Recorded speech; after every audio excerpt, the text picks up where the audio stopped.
The Smart Money Woman, Episode 5. Hashtag Spending Trigger. Zuri, I don't have time for your never dead schemes or whatever you want to. Could interest you in drinks. Hey. Hey, how did the signing go? Great. I didn't see you there, so I decided to pop in for a quick hello. Yeah, it wasn't really needed. But it's good to see you. Then you should have come. Also for the photo shoots. Yeah, that's really not my thing. My focus is to book the deal, and I did just that. Come on, Zuri. You know you were instrumental in making the deal go through. Your presentation actually swung the vote in its favor, so allow yourself to enjoy all the accolades. Huh. Are you actually complimenting my presentation? I mean, who would have known with the way you grilled me that day? Well, maybe it is something about you that inspires me to ruffle you up just a bit. Well, you failed. I know. You handled yourself pretty well.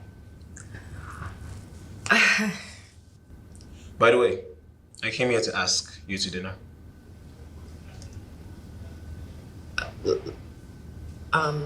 Dinner? Yes. Problem? No. I mean, yeah. Is it just dinner? Well, if by dinner you mean two people who know each other eating, then no. I meant dinner like a date.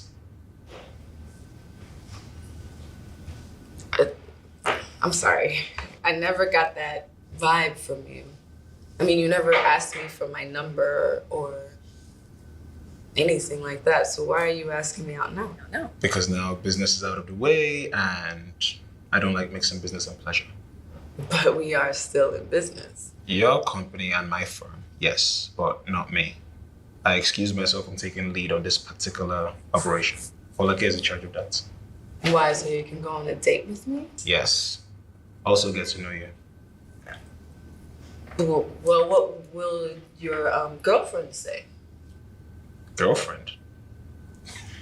Is that your way of asking me if I have a girlfriend? I've seen you with your colleague Falake and on outside of. I'ma say that thing about Shola again. Guys, I feel like I say this every single time Zuri's love interest, Shola appears, but yo, some just isn't working with him. Consider this scene where he goes to Zuri's office after signing some deal with her boss. It's one of the first scenes of episode 5. He's shortly dressed. He looks good. Come on, look at him. He does all the things that usually work to make us shit people on TV. Except something's just off. It just falls flat. It's bad. Anyway, they flirt, which is an exceedingly generous way of describing whatever stilted interaction they have. SMH. He's so stilted. He's like the black embodiment of the enigmatic, no feelings guys Mills and Bone tried to tell us were hot. Like, I support the whole him and Zuri thing, but it's just no chemistry there. God.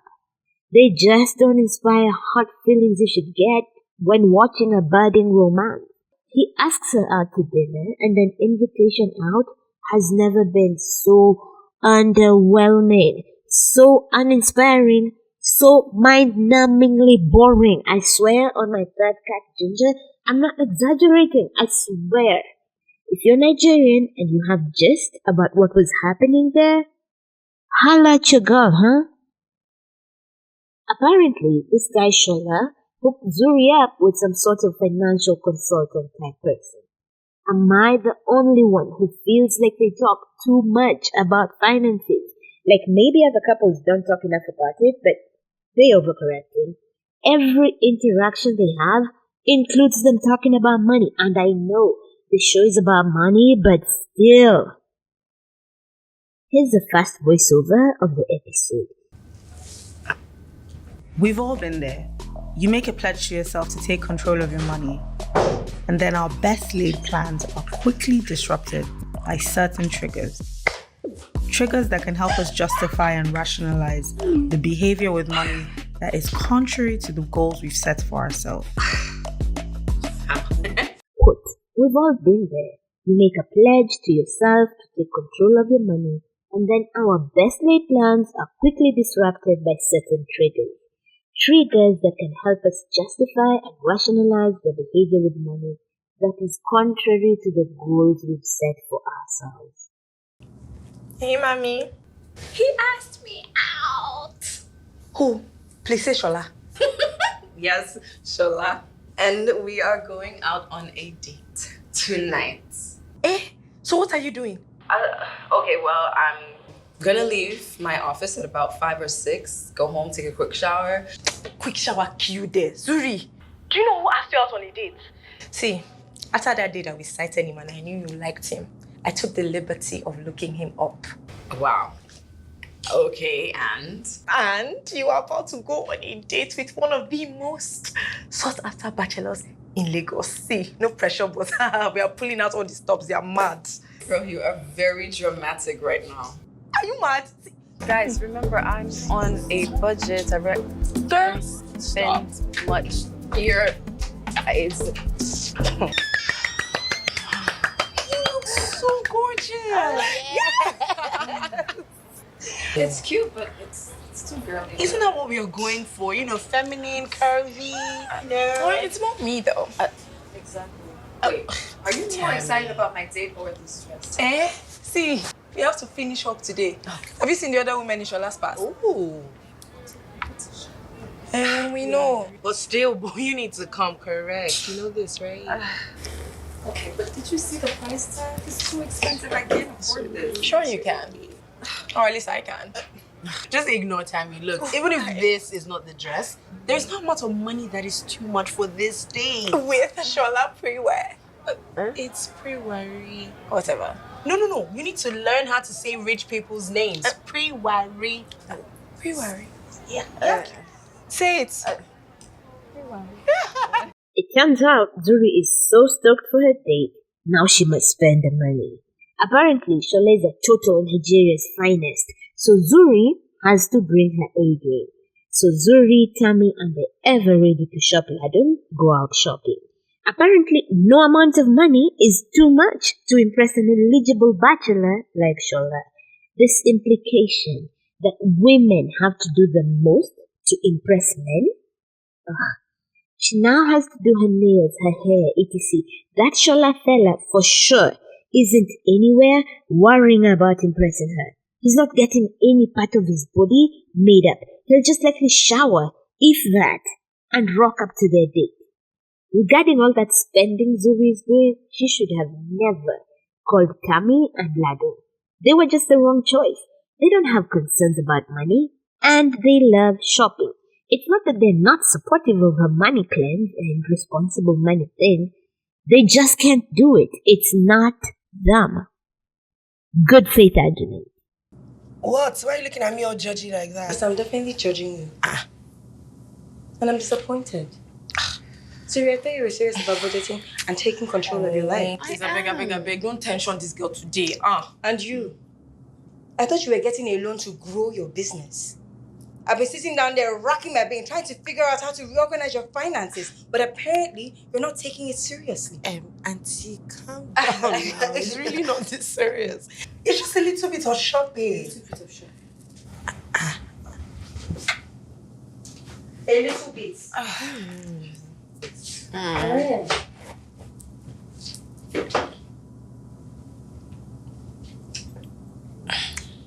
Do you know what this could do for your business, Tami? How much you spent on these shoes, do you know what it can do for your business? See, let me tell you. If you're not serious, if you're not taking reorganizing your business seriously, then you need to let me know so I can stop wasting my time. Very busy, you know. What is wrong with you guys? Look, I just came here because I said I would. Zuri, good luck with all of this. I will call you to find out how your date went. And both of you, We need to grow the hell up. Are you So you're going? Later, Lara joins them and is disappointed about how much money they have spent, especially Zuri. She lectures each of them in a way that's just too much. Like, I get it, but they're adults. Don't talk to them like that. Not that you should talk to children like that anyway. Can you identify the spending triggers in your own life?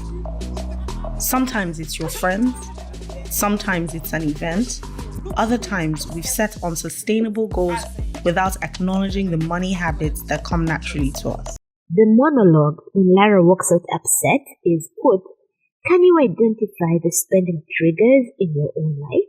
Sometimes it's your friends, sometimes it's an event, other times we've set unsustainable goals without acknowledging the money habits that come naturally to us. End quote. In the spirit of giving Caesar his due, I'll say that's good advice. Figure out your spending triggers. Do you, for example, spend money when you're happy or sad? At least this is advice you can do something with. Makamba, we really need to start being more responsible with our finances, so we can scale up. How? Ma, you say you will not get salary? Tami and employers. Employers shock me. They astound me. They say some things and I'm like, bitch, do you even hear yourself? Tami, formerly of the purple hair, currently of the dating two men to see which one can financially support her best, tells her only remaining employee after a mass quitting a few days prior that they need to get serious about their finances so that they can scale up. She tells her employee, who she orders around throughout the day, we need to get serious about our finances so that we can scale up. Bitch, is you nuts? Who the fuck is we? Who we? Employers do this shit all the time. Talking about we this, we that. Stop that. There ain't no we. This is your shit. You only let me work here so you can exploit me. There ain't no we. If anything, we enemies. We're on the opposite side of this thing. You're taking advantage of my poverty, my vulnerability, my need to survive in a capitalist society.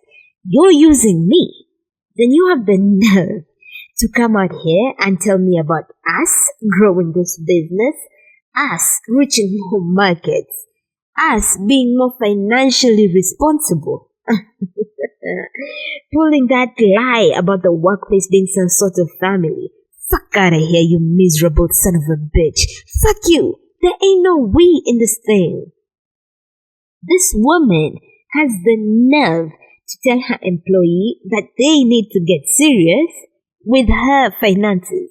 A woman who has facials every 2 weeks, wears designer clothes, embodies conspicuous consumption, and is funded by her wealthy father has the audacity to tell her lowly employee about the importance of getting serious about finances of the business she alone owns. That employee's wages remain the same whether or not the business grows. You know who gets the glory when they scale up and straighten up their finances? Tami. Then she has the nerve to make it seem like she and that stupid employee who didn't quit with the rest are in it together. Fuck out of here. Making sure the finances are straight is your fucking job, not mine. This is your business. You pay me to sew, and that's what I do. Until the day we become co-owners, you do your shit, and I'll do my shit. A whole trust fund baby, using the deceptive language of we with her lowly precarious employee. Fucking nuts. Hey, mommy.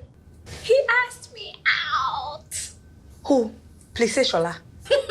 Yes, Shola. And we are going out on a date tonight. And you are about to go on a date with one of the most sought-after bachelors in Lagos. See, no pressure, but we are pulling out all the stops. They are mad. Bro, you are very dramatic right now. Are you mad? In fact, you know what? I'm coming to get you. We are going shopping. We need a dress. Makamba, get my bag. After telling her sole employee about how they need to get serious, she gets a phone call from Zuri about her date and leaves the shop, leaves her employee Makamba at the shop to man it alone. Do you think Makamba can just randomly leave in the middle of the day to go help her friend shop for and get dolled up for a date? Do you? No, she can't. Makamba actually works while her boss goes out to just enjoy the day. Then that boss wants to come to you and talk about we. What we? Who we? When you have all the power in this arrangement, fuck every corporation espousing that we are family bullshit. We ain't shit. James, a moment in my office, please. I have something to finish. No, it's urgent. Come now.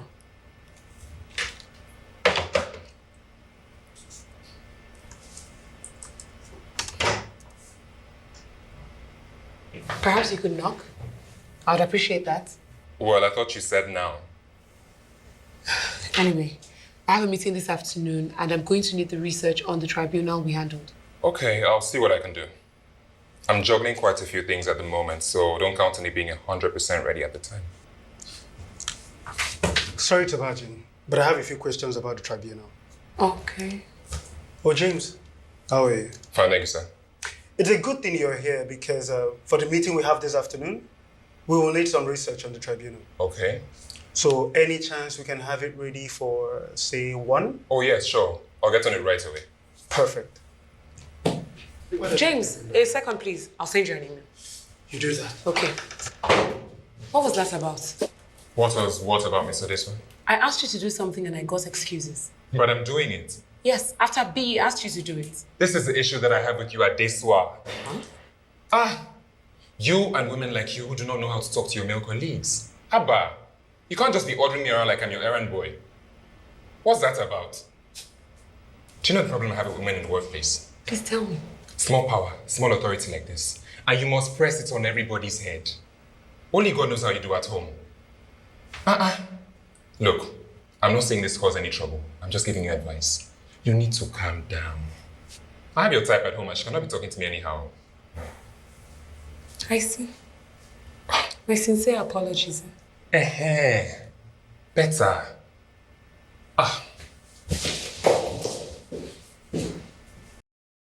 Girl boss feminism. Adesuwa, the married lawyer, has this sexist intern who questions her at every turn, but follows the instructions from other men without any protest. Then he proceeds to lecture her about his issues with women in power. This entire interaction shows the limits of this film's feminism. It's all about the ways men discriminate against and disrespect women in the workplace. The only discrimination the film cares about is that which affects women in power. Upper class women. Discrimination that affects your ability to be a smart money woman. For them, discrimination begins and ends with gender. There's zero engagement with other forms of discrimination and exploitation. No analysis of class, for example, at all. Just zero.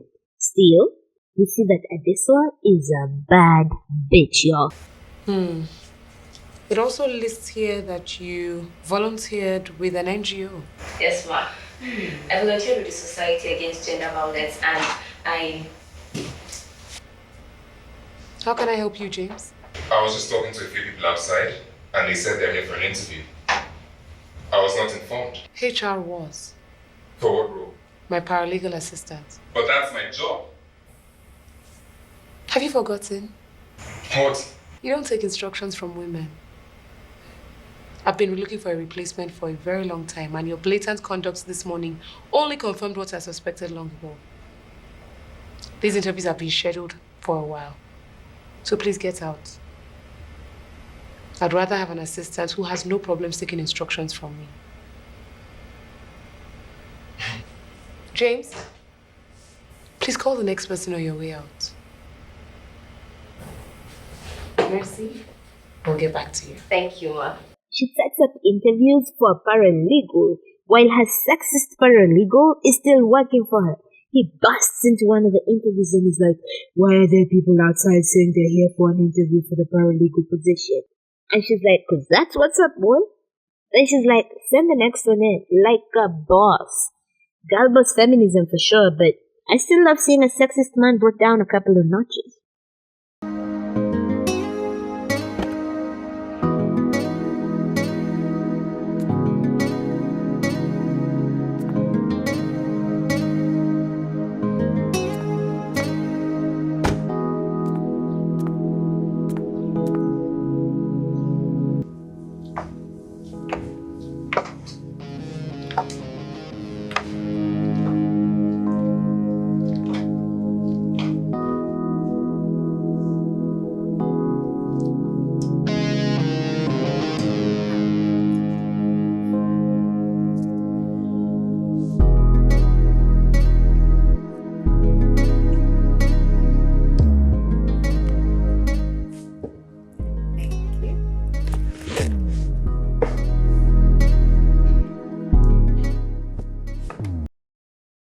Zuri's date. Love stories for the rich. Zuri steps out for her date all decked out at this super exclusive restaurant. Apparently, rich boy Shola has bought out the place for the night, so it's just the two of them. What in the Mills and Bone nonsense is this? What exactly is the excitement of having an entire restaurant to yourself? You can only sit at one place at a time, Jesus Christ. I cannot believe this Mills and Bone shit is still exciting to full-grown adults. Can I just once again register my disapproval of our obsession with romance stories for the rich? We have an unhealthy attachment to love stories centering the wealthy. You know, the kind of motherfuckers who can buy out exclusive restaurants and spend the afternoon shopping in preparation for a date. Fuck rich people. I want love stories featuring the poor, the precarious. Stories featuring protagonists who don't have the money to splurge, but they have such a good time together sharing a meal at some fast food joint. You wish you was them. I hate rich people stories. I hate them all. Why did Zuri, for example, have to date a super rich, multi-million, maybe even billionaire man? I get it. This show is about how smart people are wealthy people and poor people are fucking pathetic. So obviously, we want Zuri with a smart one. Still, did he have to be a multi-millionaire billionaire type? Why couldn't he just be a rich guy who has his financial shit together? Why do Mills and Boone type stories insist on giving women the prince, the CEO, the billionaire? It's so childish and pathetic. Seriously, grow up. This is the quality of stories we were writing when I was a 16-year-old in high school. You're a grown-ass woman. Write the fuck like it. Fuck the rich. About this insistence on parading the lives of the wealthy before our eyes, I've never heard a more apt description than George Orwell calling it a deliberate incitement to wealth fantasy. Anyway, turns out this Shola guy is a workaholic. So many red flags on this guy. A billionaire, a workaholic. Girl, run. That shit only works out in nonsense Mills and Bone stories. In real life, a rich motherfucker who's used to having his way is someone you should run away from. I mean, men are bad enough as it is. But one who's used to people deferring to him, used to having his way? Babe, run! Ah, Lara, welcome. How was work today? Good evening, Sister Lara. See me, how are you? Fine. Good evening, Sister Lara. Today we can conscience. I think you're mad. You're still giving me attitude, Abby. Joma Binu. Maybe it's the way we just came. You know, we just came like that or something. No, Mommy, no. I mean, obviously, my house is your house, so... Oh, Lara, you are still very, very angry with us. Am I angry? You are angry. I didn't realize that I was angry, Mom. Oh, Lara, you are angry. It's the way you are talking, and I don't like it. Forgive him and forgive us too, please. Lara and her abusive family. Lara's family, the ones who are sucking her dry, have come to ask for forgiveness. Lara talks about how since the time she was in university, she's been taking care of her siblings, how she even bought her brother a car, blah blah blah. I know the first Bengal the Suffering Brigade will get on my ass for this, but God, I want to feel bad for her, but I just can't. Like, I get it. The pressure of having to take care of your siblings and your family really when you're barely an adult yourself is a bitch. A burden that I cannot relate to, but babe, the way you're handling it, I can't be with you. She accuses her brother of giving her attitude, and I'm just like, dude, you beat him up. That's a huge deal. Second, you're insulting him, calling him an idiot. Nah. What happened to you sucked. No child should have to deal with that. How you're handling it though? I can't. If the last time I saw you, you beat me up, you ain't going to get anything from me but attitude. The closest analogy I can draw from is Black Panther. When you hear the things Killmonger is saying, some of it sounds so reasonable, so radical, so right. But then, the things he does make you go like, maybe not. That inconsistency is what makes Killmonger the villain. It's the same thing with Lara. Like, you understand the underlying meat and bones of her issue. But the things she's doing, I'm just like, nah, bruh. So, like I said, I wasn't feeling any compassion or empathy for Lara until her wicked mother decided to unleash her wickedness. You know what, Mommy? I don't even want to talk about this because I don't want to get angry all over again. So let's just drop it. Oh yeah, prostrate. You don't share. Coffee for your sister. Please. What's wrong with you? Please, that's why we have come to apologize to you, please. Sister Lara, Lara. I'm sorry. I didn't mean to be disrespectful and ungrateful. Sister Lara, please. Lara, please. Shut up. Lara, Joe. Mommy, what's this now? Please don't be angry. Please. Lara, please. Mommy, please stand up. Stand up. Okay, Mommy, stop. Mommy, stop. Mommy, stop now. Lara, Joe. Okay, fine, no problem. Mommy, can you just stand up, please? Mommy, stop now. Mommy, stop it, please. That Lara's mother is horrible. First, she's constantly defending that son and enabling him. Classic mothers of boys nonsense. Boy moms DM. Then she orders the siblings to prostrate and beg for forgiveness from Lara. Then joins them in prostrating before Lara. They all prostrate and beg with tears, the whole family. What horrific shit show is this? That's manipulative on her mother's part. That's borderline emotional abuse. You're abusing Lara, and Lara needs to distance herself from this toxicity and abuse. It also feels like something they do often. Fuck them for doing this to her. Fuck that abusive woman.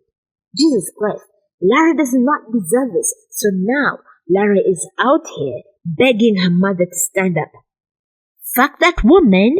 Fuck them all. Jesus Christ. This is the worst thing I've ever seen on this show. And this is the same show where a stupid married woman thought blowing her cheating trash husband was one way to save her relationship. Jesus Christ. This is just raw and cat abuse. Lara needs to, as a matter of urgency, distance herself from these people. Especially her mother, the ringleader. She needs to go no contact with her mother, first of all. Pure no contact. As of now, I'm officially #Team Lara. Her family is dysfunctional as fuck. And they're abusive. Shall we get down to the reason why we're here? Yes. You know, this normally would happen after the funeral. But I have taken the liberty to hold it sooner, as I believe that the outcome of this would help inform family choices going forward. Yes. Thank you very much, Mr. Lawyer. Maybe we should just begin so that we can carry on with the funeral arrangements. But I wouldn't know if my brother, gave you specific instructions on how he would like to be buried. No, madam. He didn't. Okay, then no problem now. So let's just go ahead with the will. Madam, I'm very sorry to say this, but there's no will. What? Hey, I beg your pardon. Wait. What's this man saying? Hey. Huh? Hey. Okay, okay. This is a surprise and a setback, of course. But it's no problem. We're a peaceful family. And we'll make sure that my husband's assets are shared fairly and equitably as tradition dictates. Okay? Madam. Yes. There's more. More. Yes. See, not only did Chief not leave a will, he basically died bankrupt. What are you saying? Mr. Dende. How is that even possible? Mr. Dende, there must be some sort of mistake here. I mean, are you sure what you're saying? Lord of Jesus. And when he means powers and principalities to get, wow. Eh? Barrister lawyer, I don't seem to understand this mumble jumble you've been saying. I mean, let's assume the business was in trouble. So what? I mean, businesses leverage heavily nowadays in volatile environments, and they find a way to sort themselves. But then, it's personal assets. That is where the problem lies. What is the problem? What is the problem? Where is it? There was barely any line between the person and the business because he was in debt and didn't separate his financial dealings with the bank. Everything is up for grabs. That's bullshit. Language. That's bullshit. Language. Down. Down.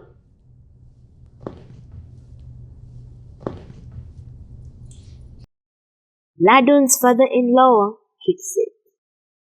Ladun, the other married woman who lives to shop and doesn't work, loses her father-in-law. He was the patriarch of the family and dies without leaving a will. It's not just that he didn't leave a will, but he died bankrupt.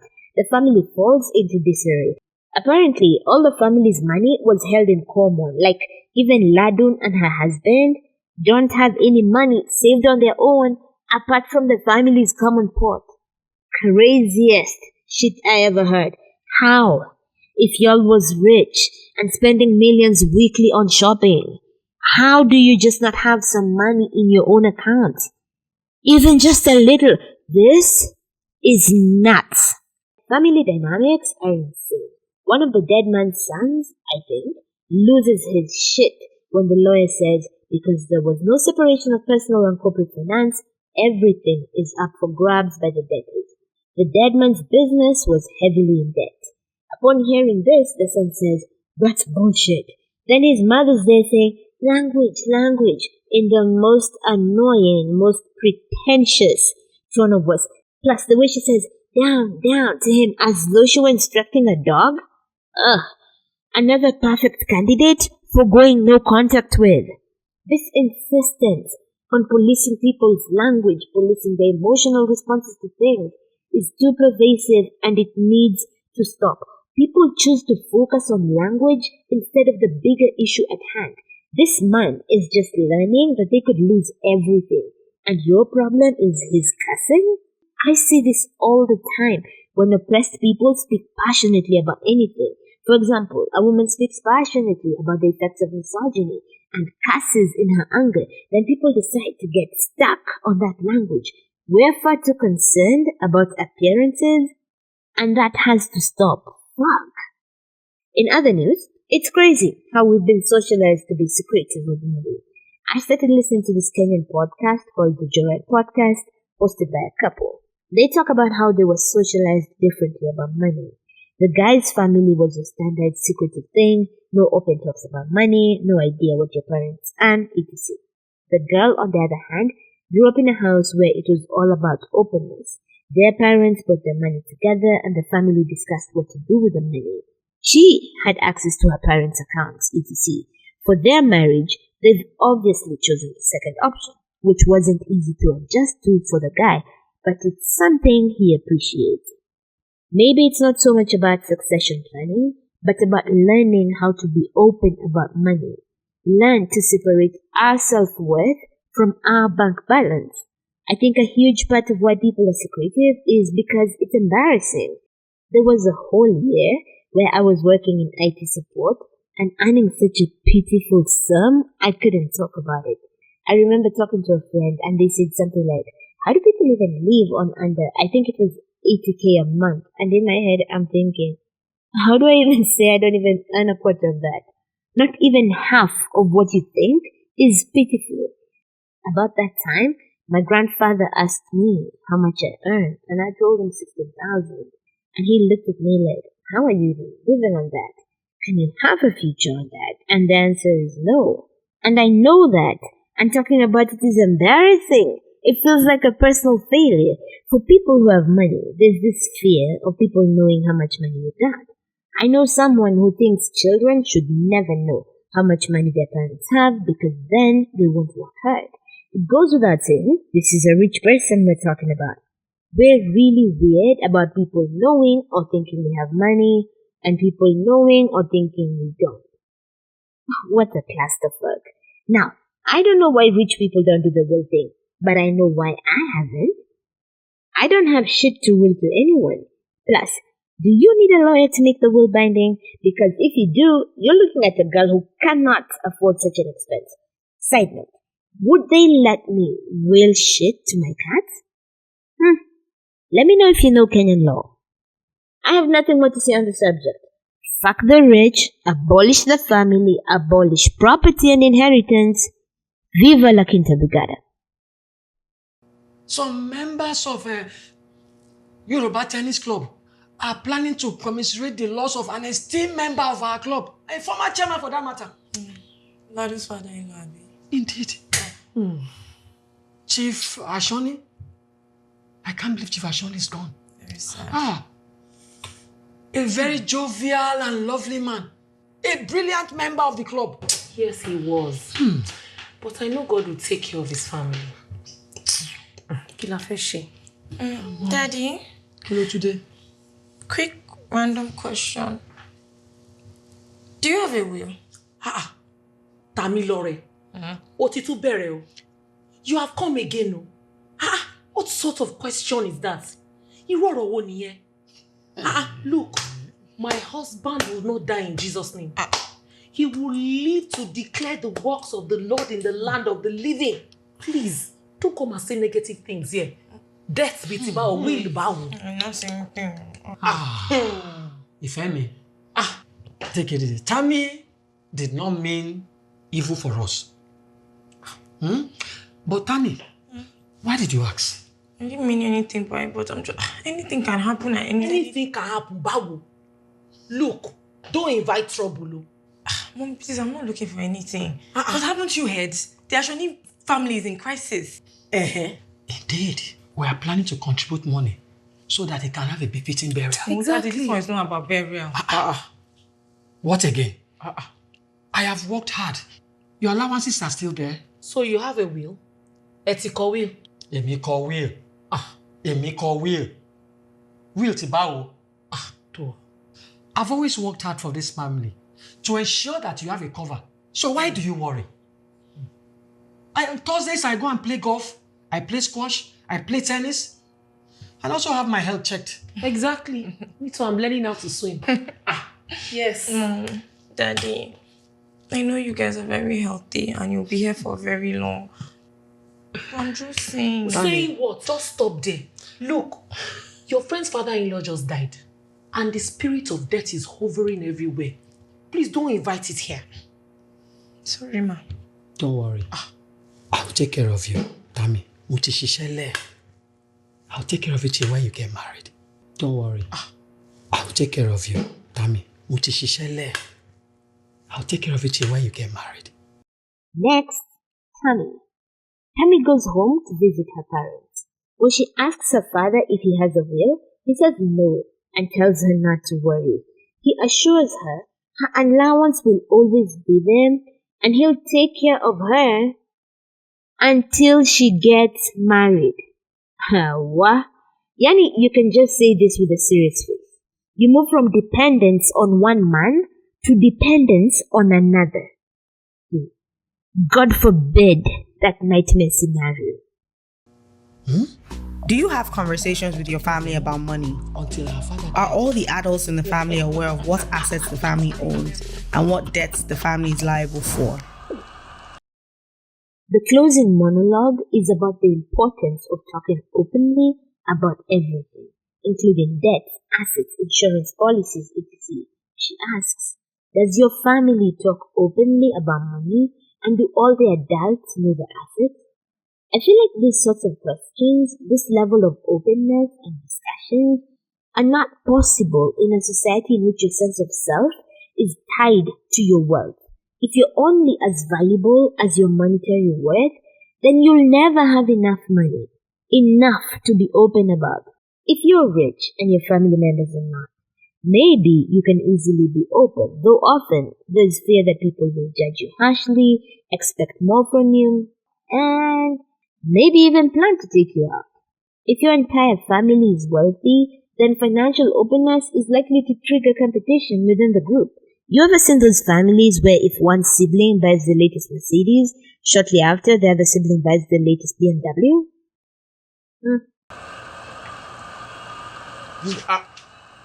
Adesuwa, what's this you are doing now? Sorry, I just want you to pay attention to what I'm saying. Look, Soj, we need to pay attention to separating our business and personal finances. Is it? Adesuwa, I don't know where all of this is coming from. But when we started the family, we agreed that we would have a joint pot and we spend from the same place. I know, but based on how some business dealings have been going. You mean on how my business dealings are going, right? Oh, you're tired of your swagger husband spoiling your market, Abi? Haba, that's not what I said now. Adesuwa, I know what this is. You think I'm stupid? I'm not, though. Very soon you will say that we should not have a joint account anymore. I haven't said that. No, not yet. But that's the next thing. You recently got a promotion. You're making more money. Now, our financial arrangement, which has been working all this time, is no longer expedient to you, Abi. We should separate our finances. Sure on here. Soj, look, what I'm really saying is that if we're... Soj. Stop all this, Soj. Soj, how much is it? Soj, is it my money or your money that you're using to buy boxers? Oh, Soj, where are you going? Oh, Soj, where are you coming from? Oh, Soj, this, oh, Soj, oh, Soj, oh, Soj. You know what? You can actually do pretty much whatever you like. Since I have now become a figurehead, you let me.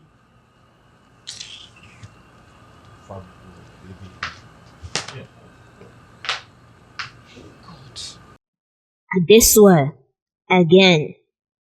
Adesuwa insists on pissing us off each episode with her depiction of the damassery that is the lives of married women. She's there trying to talk to a man who does not want to talk to her. Yani, I'm just embarrassed looking at her. She's talking to him about them being more careful about their finances, wants them to separate their business and personal finance. He says no. They agreed on a joint account, then does his usual thing where he changes things so that she's somehow the one to blame. She's once again the bad guy. This Soj is such a good actor. I hate him. Everything about him repulses me. Good job, whoever is performing Soj. Outstanding work.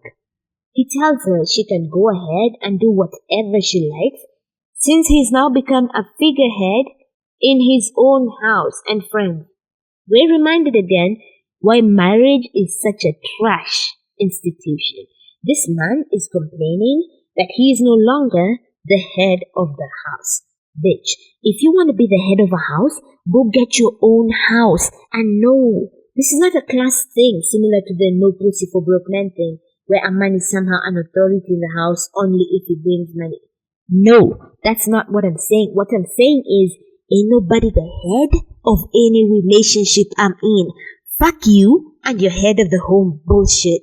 Fuck you. I'm the head of my own fucking home, motherfucking loser. The head? Shit. Having a husband is so embarrassing. God. Ugh. Until next time, guys. Remember who you are. Love life. Love people. Stay limited. Bye.